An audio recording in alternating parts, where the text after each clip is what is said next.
चलिए इरोडो 4.19 का एक सवाल है फ्लूइड और ऑसिलेशन से मिला के। क्या बोला है कि आपको एक पेंडुलम दिया है जो एक लिक्विड के अंदर है और उसका जो डेंसिटी है वो 3 टाइम लेस देन है ऑब्जेक्ट की डेंसिटी से। तो जो डेटा है हमारे पास, अगर हम सिग्मा जो ले रहे हैं ऑब्जेक्ट डेंसिटी और रो जो ले रहे हैं लिक्विड डेंसिटी,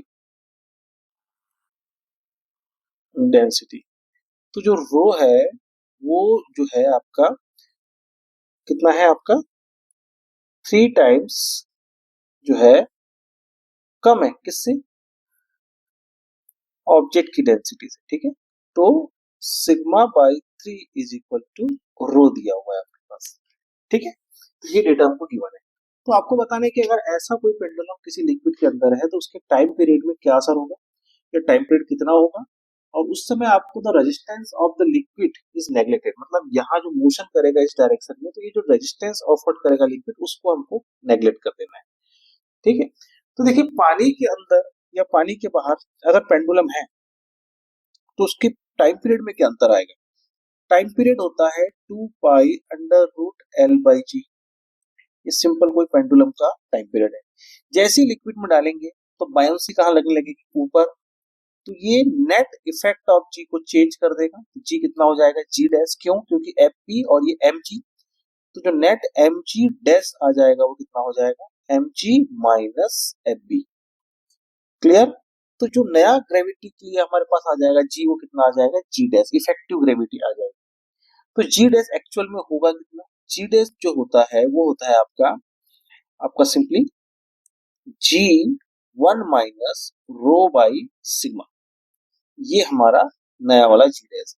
ठीक है, इसको पुट करेंगे तो टी डैश पानी के अंदर 2 pi under root L by G. G dash आ जाएगा कितना, जी 1 - रो का वैल्यू कितना है, सिग्मा/3, तो डिवाइड बाय सिग्मा, सिग्मा से सिग्मा कैंसिल, तो 2 पाई अंडर रूट, ये हो जाएगा आपका L/G 1 - 1/3। क्लियर। फर्दर इसको जब सॉल्व करेंगे तो T dash is equal to 2 pi under root L/G 1 - 1/3। तो 2 पाई अंडर रूट L/G, और यहाँ पे हो जाएगा 2/3।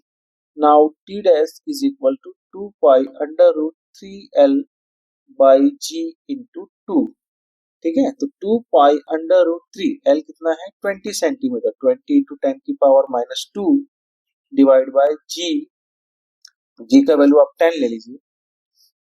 ठीक है, तो जी अगर आपने 10 लिया तो ये कैंसिल, और ये 2 है तो ये 2 से ये 2 भी कैंसिल। तो देखिए कितना आ जाएगा, T dash is equal to 2 pi, अब ये हो जाएगा आपका अंडर रूट 3/100। तो इसको हम लिख सकते हैं 2/3/10, ये हो गया 5। तो 5√3 डिवाइड बाय 5, ये अप्रॉक्स 1.1 सेकेंड। तो हमारा आंसर कितना है, T dash is equal to 1.1 second. Clear है। अब जी इफेक्टिव हमने कैसे निकाला था उसको मैं थोड़ा शॉर्ट में समझा रहा हूँ आपको, कि देखिए नीचे जो एम जी है, ऊपर कितना है एफ बी। एफ बी मतलब वाटर का फोर्स वाटर पे, तो rho volume of object into G, sigma V G M G. तो नेट फोर्स कितना आ जाएगा, एम एम मास तो चेंज होगा नहीं, तो M G dash is equal to sigma V G minus rho V G.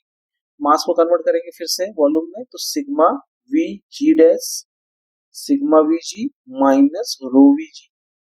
V cancel, तो G dash is equal to sigma G by sorry sigma sigma by sigma minus G यहाँ multiply में, और ये rho G by sigma, sigma से sigma cancel, तो G dash is equal to G common 1 minus rho by sigma. ठीक है, तो इसी फॉर्मूले का हमने यूज करके उसका आंसर निकाला है। ठीक है, तो जो टाइम पीरियड हमारा आया था वो कितना आया था, simply T dash is equal to 2 pi under root L/G 1 - rho upon sigma, या यू कहें alpha 2 pi under root G by sorry G dash लिख सकते हैं डायरेक्टली इस पूरे वैल्यू को, और वो अप्रोक्स में कितना आया 1.1 सेकेंड। चलिए